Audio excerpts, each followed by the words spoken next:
YouTube, good morning. It's probably not morning when you're listening to this, but wherever you are, whenever you are, hello. I'm First H, not really, and I'm here to talk about, well, have a guess. Heroic Fantasy. Yeah, it's new, it's just out, it's arrived at DrivethruRPG. Little bit of self-promotion, I have developed this one. But I thought I'd talk about it. So it's not going to be a hard sell. So you just stay, it's fine. Don't worry. I mean, I might persuade you. I might charm you with my charisma roll. It's not very likely. But let me tell you about it. It's a lovely fantasy game, I say. And it's 140 pages. It's based on the Black Hack. It's a second edition. It's been out before. I don't know when I wrote the first edition. It was a long time ago. It was probably longer than I'm prepared to admit. But this is the second edition, and I've done quite a lot of work on it. I think it's quite a fun game. I would say it's, as I say, 140 odd pages. You get a full fantasy game experience based around the Black Hack. We'll look at what that means. It's D&D tropes. You know, you've got 8 kin, 10 archetypes, D20, the usual 6 attributes that you might expect: strength, constitution, dexterity, intelligence, wisdom, and charisma. And the core game is you roll less than your attribute to do a thing. And each attribute controls a series of things. You know, if you want to move quickly, it's probably dex. If you want to persuade someone, it's probably charisma. If you want to bend bars and unlock gates or whatever it was, showing my age, strength. And that's the game. That is the game. But there's a lot more to it. And we'll have a little look at that. So if you're wanting a fast play D&D style game, which is light, very accessible, where characters are fully formed from the get-go, they will improve. There's 10 levels to the game. It's got the chops definitely for everything from a one-shot wonder at a convention maybe, or just a pickup game, through to a lengthy campaign game. You've just got to think about your advancement, and we'll look at advancement in the game as well. I'll try and canter through this so I don't take up too much of your time, but hopefully you'll find something of interest. So what I'm going to do is I'm going to just switch to the book. It's out in PDF, and it's out in softback cover. There's a first edition Heroic Fantasy that's also on Drivethru. Look for the one that's got this cover. It's the second edition. It says specifically second edition in the title. And I think it's worth looking at the second edition, to be honest. I think it's developed in a series of interesting ways. Not least, it's got Paul Tomes' art in it. Beautiful cover from Paul there. Look at that. It's sweet. And I've gone for a book where I haven't got lots of art in it, but I've got all Paul's. And I've done it for chapter headings. So there's a small, discrete number of quite nice little lovely art pieces from Paul. So it's worth getting just for Paul's art. That's definitely the selling point. Let's switch to the book, and let's take a look at what we've got in the book. Let's go. Right, I'm now out of the way, which is far more comfortable for me. Table of contents. What do you get? Well, you get an overall introduction of what we've got, something about what this new edition is, the basics of the game and how it works, just a quick sort of starter on how the game plays. Creating characters, developing characters. There are some rules, not too many, but enough, I think, to give you lots of mechanical pieces in the game. So it's very much a game. Equipment, lots of spells for the spell casting archetypes, monsters. The thing about the game, of course, is that virtually everything is rolled by the players. I think mostly the only thing a GM is going to roll will be any inflicted damage by the monsters. So a stat block for a monster is very, very light. It's got essentially their level, their size, their hit points, and any specials in terms of what they might do. So light is definitely the word. The gods, I placed the gods in with the monsters. They weren't happy about it. I got letters from them. Well, I'm sorry. That's just the way it was. And again, that's just a bit of narrative currency for the game, having the gods in there. Some advice on playing the game. If you're an experienced tabletop role player, you know, I'm not going to tell you anything you don't already know. But I've got some advice for players and advice for GM. We'll have a quick look at that. And then there's a small adventure called The Sorcerer's Lair at the end, just to show you how it plays. Paul Tomes, I've mentioned, cover art and internal art. Layout art is from Daniel Comerci. I think that's how I might pronounce it. Daniel, your name. So lovely. I bought that on Drivethru, and it really has made the book look great. It's really sort of snapped it out. It's nice. A Dyson Logos map. Thank you, Dyson Logos. And obviously, we're basing this game around the Black Hack. So kudos to David Black for helping us, on allowing us all to sort of build on his lovely work. And I've got some lovely playtesters as well, who we were out in the Margrave. We were out in Midgard. Cobalt Press's place, playing a game. I just played it straight because, of course, you can just take this game and run it with, well, anything really, any scenario. You can just quickly adapt it, and because it's a very light framework, conversion is pretty quick. Let's take a quick canter through. I'm not going to take too much time on doing this. Something about what the new edition is and how it has moved on from the first edition. And we'll look throughout at what those things are, but I try and point out some of the things. I've got some extra kin, I've got an extra archetype, quite a lot of work under the hood has gone into it, and of course this nice fresh look as well. It's definitely a second edition rather than just a few tweaks. So I feel legitimately I can call it a second edition and market it as such. My marketing is largely this video. Anyway, look, Paul Tomes' art is beautiful. It's just so gorgeous. Anyway, and also there's some text. So the basics just covers things like, you know, the key concepts and attributes, the 6 attributes. You roll less than your attribute to succeed at a thing. Yeah, okay. Did that. Dice, the full polyhedral range with an increasing emphasis on the D12 because it's the best die, right? Is it? I don't know. I think it is. Here's a dice ladder. So things on the dice ladder. So to take an example, things increment. I mean, as it happens, you're going down the dice ladder, but actually things are getting higher. So you're coming down the ladder. Maybe I should have done it the other way around. So a starter warrior who's got a sword in their hand will do a D8 damage. A second level fighter, they will increment their damage at every level for a fighter with 10 levels. So a second level fighter will do D10 damage. And then, you know, a third level fighter will do D12, and so it goes. Recoveries. All characters have something called recoveries, which means when you have a rest, you can roll your recovery die, and that recovers some of your hit points. They also increment by level, and everyone gets those incremented. Not everyone gets the damage going up every level. Warrior types do.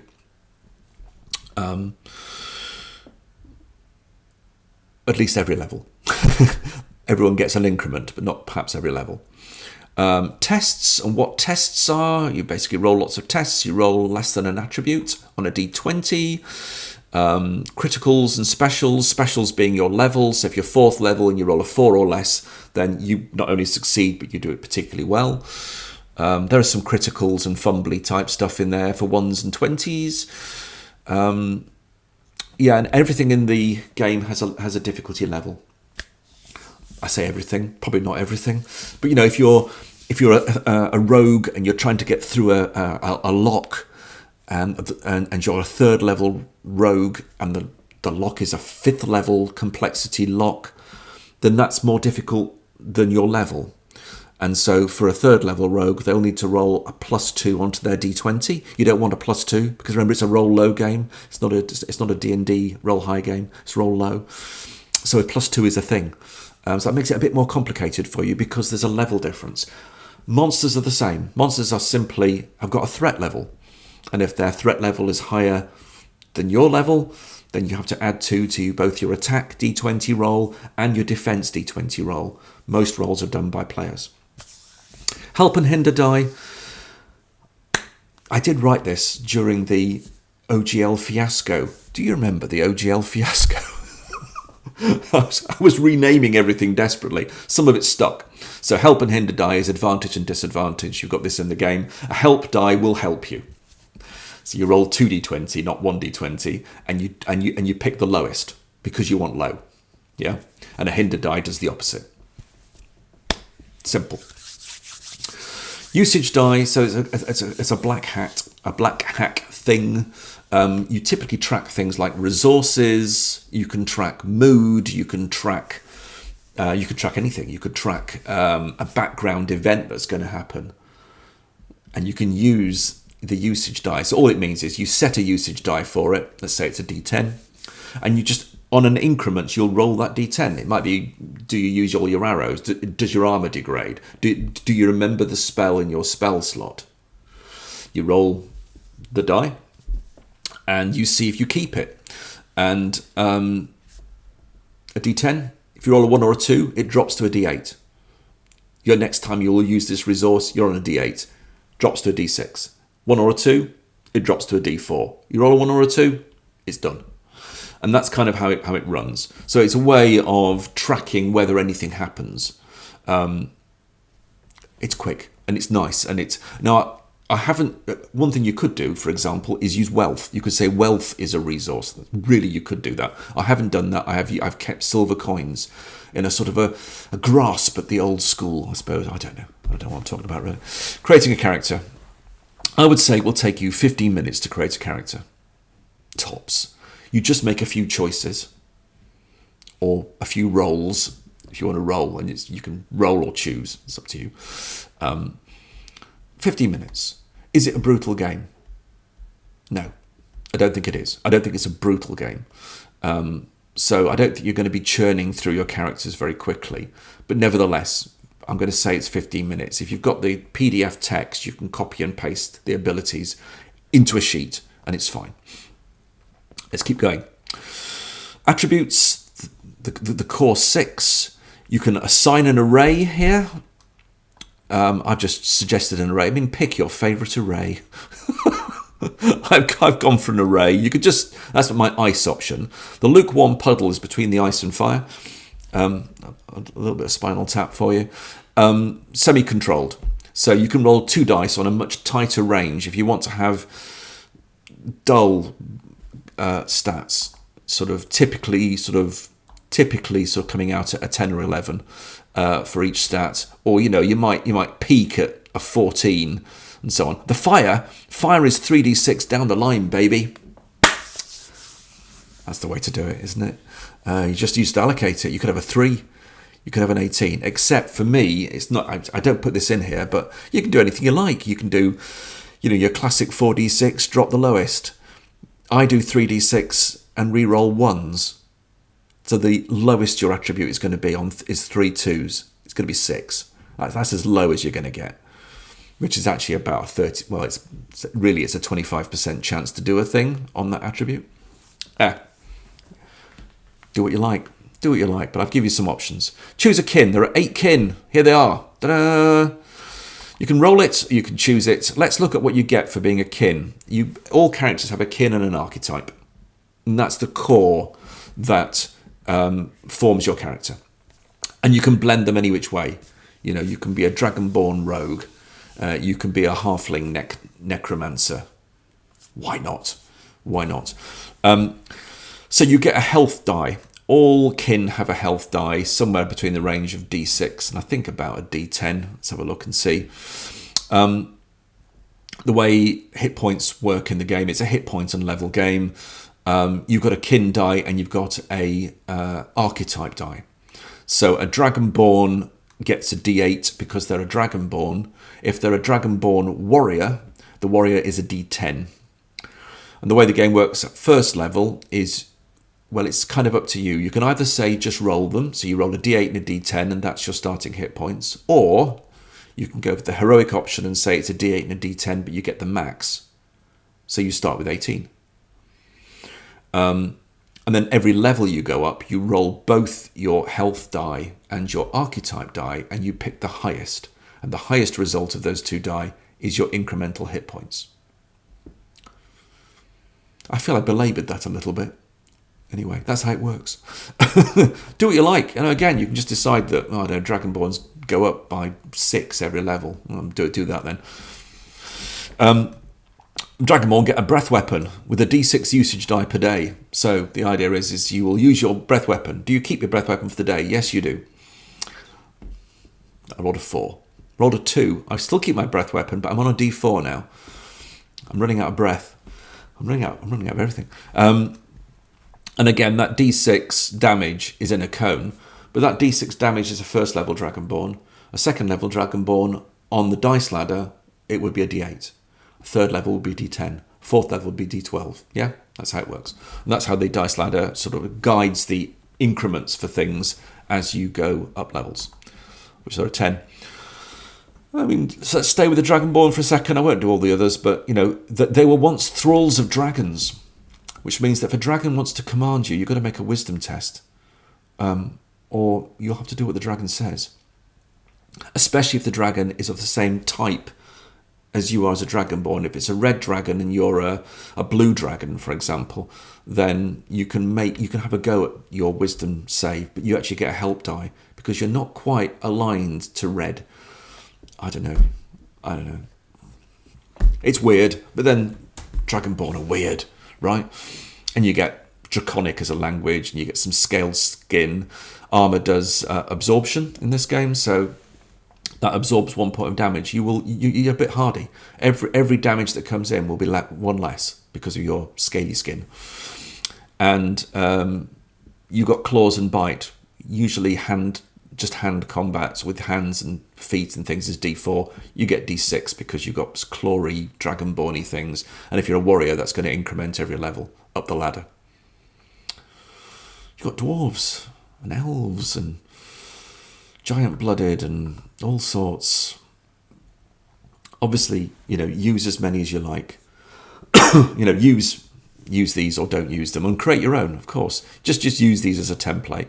Give them a health die. Give them a few nice little abilities. Done. Sorted. Halflings need to have 2 breakfasts or they get a bit sad. They get the miserable condition. Well, got to eat, etc. It's good fun. Good fun. Humans are great as well. Humans are... What did they get? Humans have got quick-witted guile. They've got a guile die. Because, you're adaptable humans. They're everywhere. Morality, I've gone for simple, evil, neutral, good. Just for fun. And I've said what a good character does. And what a neutral character does. Ignore it. You can use aspects, lean into the aspects in the game rather than the morality. You can just skip all that if you wish. I've bobbed it in. Given that the whole trend for D&D is to get rid of it, I've just bobbed it in. It's up to you. Choose your archetype. So you can choose an archetype, or of course you can roll. There's 10 archetypes. What do you get as a barbarian? Let's have a look at the barbarian. You've got to start with a barbarian, haven't you? You get a health and recovery die. So the health and recovery die is a d12 for a barbarian. So that Dragonborn that had a d8, if it's a Dragonborn barbarian, d8 plus d12, well, you could be starting with 20 hit points. Is this a vicious game? I don't think it is. No, not on 20 hit points. You're pretty robust to start with. And your recovery die, so when you have a rest, you'll roll d12 to recover your hit points. Yeah, and that will also increment over levels. So a second level barbarian will have a d8 and a d6 is your recovery. A third level will have 2d8. You go up the ladder. The ladder appears everywhere. I mean, in fact, barbarians' weapon attack damage at first level is +1 step.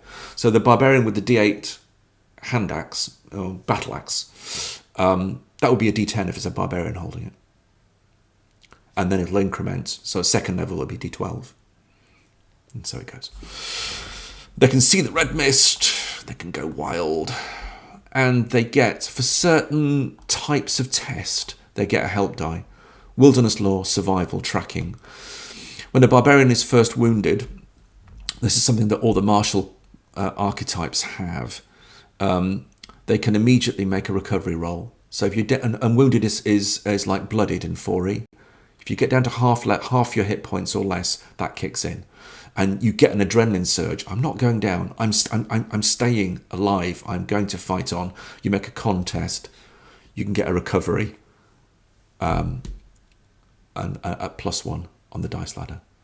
So that recovery of D12, if you're first level, it'd be a D8 plus D6 hit points back straight away. It's kicked in. That's your adrenaline kicking in. I think Warriors, it's called something else, and it's a different stat. And it's a free action. You just, whoa, you're off. That is a barbarian. And each of the classes, or these archetypes, I call them archetypes because I was doing the OGL thing, but all these archetypes have got different cool things that they've got, and you get all of them to start with. You know, you're not messing around waiting a level. First level characters have them. What's the difference between a first level and a third level then? Well, we'll come to that. Loads of them. Mages, necromancers, rangers, rogues. Rogues, you can be a rogue, and then you start with 2 subtypes for rogue. So you can be an assassin, charming swindler. Oh yeah, you can. Or a bandit politician. I like that one. Or a merchant thief.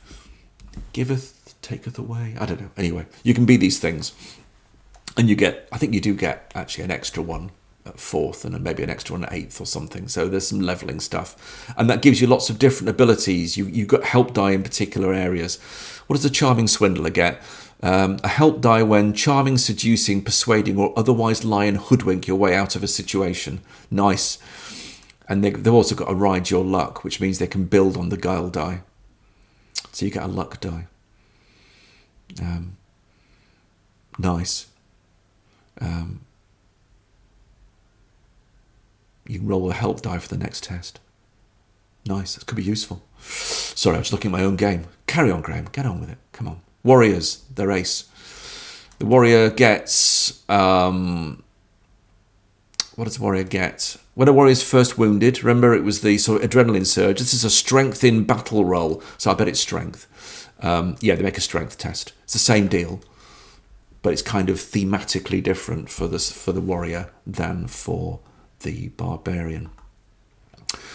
Aspects, you can lean on these more or less. Aspects are just a narrative piece of text about your character. I was a shepherd in the foothills of the Dragonspine Mountains. I'm as swift as the wind. I'm a noted beauty. I mean, you knew that. This narrative piece of text, if you can apply the narrative piece of text into the game, that gives you a help die. So you can use that to affect mechanically the game, and it's totally open. You know, it could be you with you are basically a huge exponent of a particular thing. So maybe you are loyal to a city. I'm loyal to a city. That's your aspect. Well, if you can work that into a situation and it makes sense, have a help die. So it goes. Heroic deeds. So characters become known by their heroic deeds. And a heroic deed you get on every level. And you kind of get it when you level up, I think. So you look back at the previous level and say, what was that nice thing that I did that people will never forget? And it gives you kind of like a history for your character as you go up from 1 to 10. And this is what others will know you by. So pick carefully. And it could be notorious things, strange and notorious deeds. Just make a note. And it gives you like a narrative of how your character's developed over time. And you've got a reputation as well, which is equal to your level. If NPCs have heard of you, they'll have heard of those deeds. Bonds between characters, that can help when aiding a character. There are aid rules. So you've got bonds between characters, and again, that's a piece of narrative between characters to sort of enrich play. Equipment, I've kept the coins. I've given you some equipment. You know, lantern, 10-foot pole. I don't know if it's in there. Sword, and your name. And if you're really struggling with a name, I suggest the IKEA catalogue. You just go to a page somewhere and just pick an item, and that's your character's name. Serves you right. So Example character creation, more art. You see, here you can get a feel for how the chapter headings go. For experience, so you scale it to your game. If you want to run a very fast game, which is going to be about 10 sessions, and you'd like to have the full progression, great. Every level you go up a level. Every session you go up a level. Yeah, 10 levels done. And you get the full range, and it's a tight 10 session, 12 session campaign. If you're running for a full year and you're running weekly and you've got 50 sessions planned, and okay, it'll probably work out to be about 45. What do? Well, you just scale the advancement to that. If you want to have that full run from 1 to 10, you can decide that that's going to be at the end of an adventure, at the end of a very particular milestone that you've got planned for your campaign, if that's the way you play things, or just make it more sessions. And I give some examples. So, for example, I've said increase a level after a number of sessions equal to the next level. So it takes 2 sessions to go up to level 2. It takes a further 3 to go up to level 3, and so it increments up. You could do it that way. That just slows it, and it's very simple to apply. It's up to you. So speeding it is up to you. What do you get? Well, you get more heroic deeds. Your reputation will go up because your level will go up. Because your level goes up, the threat levels you can manage better because you're higher level. So threat levels that are higher are not going to impact you quite as much. Everything has got a level between 1 and 10. That lock, if you're a rogue trying to pick a lock at level 5 and you're level 3, that's +2 on the die, +2 on the d20. You don't want a +2, it's a roll low game. But if you then become a 4th level rogue and it's still a 5th level lock, well, that's great. It's only a +1 on the d20. So levels themselves affect your ability to succeed. And you get things like your attributes. So your attributes themselves will grow over time. They will increase. It's a roll over your attribute.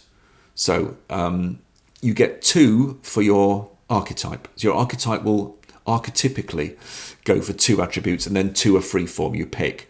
And obviously, as your attribute gets higher, it's harder to get higher than that attribute with the d20 roll, so the progression will probably slow, probably. 18 is the maximum. You get an attribute at 15 or more, it gives you more. All makes a difference. And then there's very specific things like barbarians do increase their weapon damage +1 dice on the dice ladder every level. And they get multiple attacks at 2 at 4, 3 at 7, and 4 at 10. That's your barbarian again. And they've all got stuff. They all get stuff. And then everyone has a thing where if an attribute is at 15 or more, you get extra. There's extra mechanical effects in play. Strength, for example, increases melee damage by something on the dice ladder. Health goes up. Recovery all go up for everybody. Aspects, you can gain new aspects at 4th and 8th. And I've suggested a level limit of 10. It could go higher. You need to think about what advancement means. If you're going to go higher, I've suggested just a few extra hit points. And obviously your level's going to go up, so threat levels will be less. Probably there's going to be some sort of arms kin at that point because your dragons are going to be higher level as well. So whatever. So you can choose. There's plenty to go at, depending on your advancement between levels 1 and 10. Basic rules of the game, so, help and hinder dice, how do they work? What are saving throws? Which attributes are used for different things? What tests do you do? And which attribute governs those test areas? Things you'd expect: charisma is persuasion, seduction, negotiation. Strength is brawn, pulling, pushing, breaking things, swimming, climbing, maybe. Difficulty levels I've mentioned. Everything's got a difficulty level. And it's just a very simple way of rating a thing versus your character level. It's quick, very easy to apply. Aiding people, if you make a test which supports somebody and it makes sense, then you get them a help die, which is nice. And if you've got a bond with them, it drops the difficulty level of the task as well. So you get both. What are group tests? How do they work? Extended tests, they're for montages and for doing, a complex series of things that need to get done, but do it quickly. So it's 5 steps. Typically, you have to succeed in the majority of them for the overall goal to be achieved. You've got a goal, how many steps, what tests are required. I've got an example here. Play, describe it, narrate it, make a roll. It's great. I mean, 4th edition had all this, didn't it? And did it really, really well. And most games have got them now. You know, criticals, rolling low, usage die and how they works, combat, movements. I've got 5 zones. You could do it in real measurements if you want to get the old squared things out and do it on squared bits of paper or on your battle mats or on your VTT. Initiative is a simple dex roll, and if you make your dex roll, allowing for the threat level of the opponent, then you go first. If you fail it, you go after them. It's not complicated. It's very quick. Some stuff about attacking and defending and damaging and how that works. Strain is something you can strain yourself, so you can take voluntarily 5 hit points of damage and get a help die on something if you want to really push yourself. Or indeed, what does it say? Is the one 10 points of damage, you can get 2 helping die, or plus 4 steps on the ladder. So you can really push. It's an exertion, but it costs you hit points. You're pushing yourself. What to do if you're engaged? It sounds romantic. It's not. It's when you're fighting people. What does wounded mean? Half your hit points. Powerful opponents, that's the threat level. Monsters have threat levels, which is the same as the difficulty level. Works exactly the same way. It's a 5th level monster. You're a 3rd level character. You have to add 2 to your dice rolls, both for attacks and for defences. Simple. Hordes. Because you are heroes, you will be hoarded by lots of monsters, and there's some simple rules to just make that quicker. So you're not having to roll all the time. You can just speed that up. Light and different light levels. Conditions are things that spells or monsters might inflict on you. I hope you're charmed right now and not confused.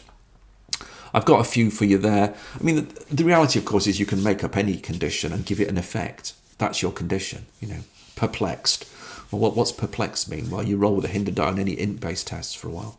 Done. Wounded is a condition, and we've described that. It's got a very particular effect in the game. Player versus player. You know, it might be, heaven forfend that your heroes fight each other. Well, this just gives you some guidance on how you might do that if that arises. We've got things like morale. This is for the monsters and other opponents. They don't usually wish to sort of stick around and die to the death, sort of fight to the death, should I say. So you can either just narrate that and decide what makes sense to you in play, or you can roll a die. Let's see what happens. Characters can die, of course. You get down to 0 hit points. If you're not brought back, then you have to roll on the out of action table. You roll a d12, and then things happen to you. You might come back diminished slightly, or suffering from an injury that will affect you for a longer time. You might come back as an undead. You might just be fine, and actually you're inspired. I was down, but now I'm back.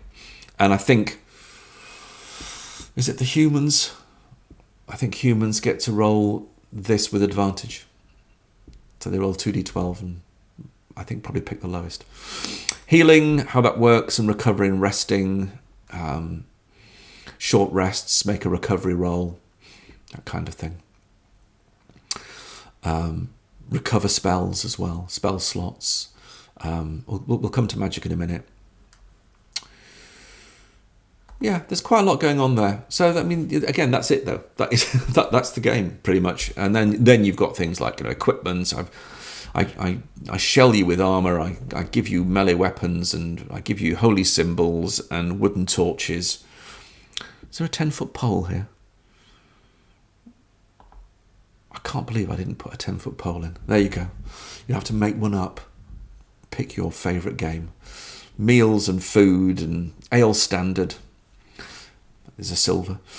Hirelings, how much they cost. You've got people running around for you if you wish. And I've even got encumbrance here. I've done it pretty simple, but there's an encumbrance, and you know, you get hinder dies and things like that if you are overstretched and carrying too much stuff. So magic is sort of spell slot driven, you don't forget a spell necessarily when you cast it, though. So if we look at these spellcaster slots per day, a first level character has only got one first level spell slot. And what you do is when you cast your first level spell, which will happen, you then need to roll to see if you keep the slot. If you keep the slot, you can keep casting first level spells because you've got the power to do it. If you don't, you're stuck with cantrips until you have a long rest. And you can scale it. I mean, I haven't put it in here, but if you decide that actually you'd like it to be better than that, and I don't know, your first level casters to have 3 first level spell slots, that's fine. But don't forget, you both roll for the spell. So you could keep your spells, and I think elves roll with advantage on keeping their spell slots. And also if you rest, you can roll to see if you get a spell slot back. So although it looks a bit draconian, it looks a bit sort of like AD&D first edition stuff where I've got a spell and that's it. It doesn't work that way. Okay, there's more playing in that. So if you do want to fiddle with that table, you can. Of course you can. It's your game. Just think about it. Think about how it works. Then perhaps play it for a while and see what you think. Cantrips, hurrah! Lots of little sort of fine, sparky things that they can do. And then you've got songs of power and... so the magic is just at what level you can cast it. So it's 1, 3, 5, 7, 9. So as you go up odd levels, you get an additional power shift in terms of the types of spells that you can cast. Most of these have been taken from SRDs and adapted, so they're quite familiar.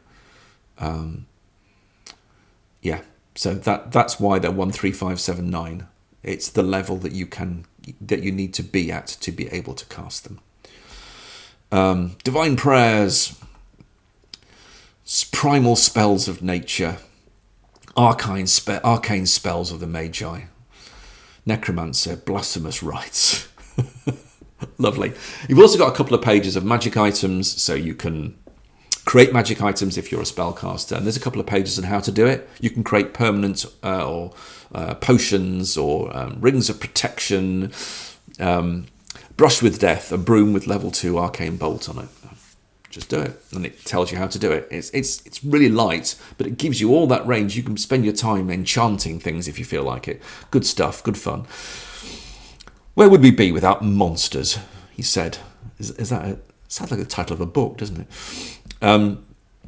Threat levels and hit points. So what hit points does a monster have? Basically, it's D8 times their level, plus a bonus depending on their size. What base damage does a 3rd level monster do? Well, it's a D12 on the ladder. Possibly with variants depending on the actual monster. A giant thing might start 2 levels up from that. What attacks do they have? And so on and so forth. Does a monster have vulnerability to a thing? If they do, then your damage, if it's within that category, will be plus 2 steps on the ladder. Again, you just use the ladder. And the ladder's on the character sheet, so it's there for you to look. You don't have to work out what comes after D8 plus D6. Is it 2D8 or a D2? No, it tells you. It tells you. So you're okay. Defending against attacks and the monsters themselves. Because it's the Black Hack, the way I describe monsters is fairly light. It's basically the threat level will tell you what hit points they have, because it's also got the size of the monster. Is it small, medium, or large, tiny? But there's all sorts of variances. So the goblin, for example, will always plan cunning ambushes and place their opponents with a hinder die. Goblins' arrows do +1 step on the damage. So the goblin arrows are nasty. They'll find a way of getting through you. Armor absorbs in this game, by the way. So your armor is an absorption, and that continues to apply. Armor can degrade with the resource die, with a usage die, but that's it. It just protects you, and certainly at early levels that keeps you alive. It's less relevant as you go up the levels, because actually you're beyond all that. You're almost beyond that because you're a hero. There's loads of monsters, so you've plenty, and go up the threat levels. Dragons, do not face a dragon. They're large, they're evil. Their threat levels are from 8 to 12. I've gone past 11. And they've got claws and they've got armor with D10 absorb. Oh dear. Breathes fire or whatever it might be. D4 plus 2. Nearby targets with plus 2 steps on the damage.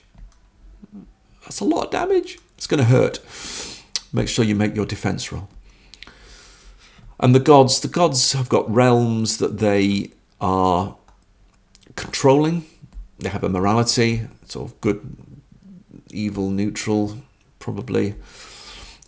Clerics, priests of a particular god gain the powers identified in that archetype, including theurgical powers. All ardent worshippers who diligently believe and offer sacrifice at the temple also gain a +1 to any attribute roll.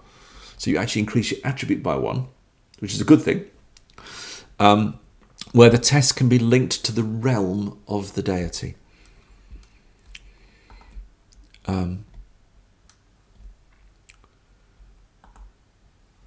And that's largely narrated, but it just gives you a little edge. If you really are ardently a worshipper, the god will recognize you from time to time and just give you an edge because it wants you to succeed because you worship it. Gods. I do talk about playing the game, being a player, being a GM. If you're experienced as a player or a GM, you won't need me to tell you these things, it's just small pieces of advice like live and breathe your character if you're a player, speak in character, share the spotlight with your GM and fellow players and support their character so that they can shine. It's the classic good player stuff. It's what you would expect a good player to do. You're not always thinking about your own character. You're thinking about the people and their characters around you. Dance when you go up a level, it suggests here. You don't have to do that. I would strongly advise it.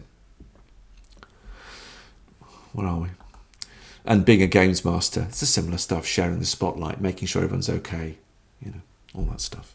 I don't need to tell you. How to convert adventures to heroic fantasy. I mean, I've got a few bits of guidance. You can pick any scenario, any OSE, any D&D, anything, and the conversion is relatively light because it's a light framework that you're working with.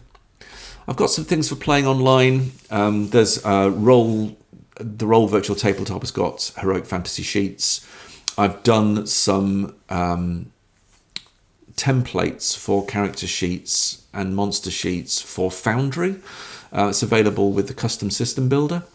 So you just load the custom system builder, take the templates. The templates are on our website, my website. And so you can just load those in and use those. And if I update them at all, I'll update them on the website, and you can just load those templates in, and you can start building characters in Foundry if you want to use Foundry. Elsewhere, make it up. There's maybe use a black hack sheet. Maybe if there's one in Roll20, things like that. You may be just happy with a dice roller and some cameras so you can laugh at each other. Great, whatever. I'm not going to dictate how you play online, but I have tried to put some things out there for you. An example of play, supposed to be humorous. Quick move on, and then an adventure. It's Creative Commons. There's some copyright, obviously, for things like the art and so on and so forth. There's the game. I'm going to quickly just transition out of that and come back to me. There we are. So, heroic fantasy. I hope you enjoyed that sort of little canter through. It's a fast play D&D troped game, and it's got enough, I think, mechanical going on to make it feel like a game, and I think it could be a lot of fun. I've played a lot of Heroic Fantasy First Edition. I haven't played quite so much Second Edition. We did some playtest, obviously. I am running it at Aircon this year, and I'm going to run it, I think, at Furnace. And I'm being persuaded that I ought to sort of do a streamed game. I have talked about streamed game on the channel before. It's not very me, I don't think, as a GM. But I think I can do it. So maybe we'll run some Heroic Fantasy using an adventure from somewhere. And you'll get a flavour of that if you really want to watch a streamed game, you can watch me doing floundering around. I'll be on Foundry, I suspect, to do that. There we are. I hope that's been of use or of interest, and it's amused you for whatever time. 45 minutes it's taken me to do all that. Well, that's enough, I think. Have a great rest of your day. I hope your gaming is going well. You'll hear more about Heroic Fantasy on the channel, I'm sure, over the year, and I've got some more things coming up quite soon as well. So I hope that's all enjoyable for you. So I'm going to just leave you with the rear cover. Actually, I was just looking to see what was up next. So, without further ado, take care. Cheers.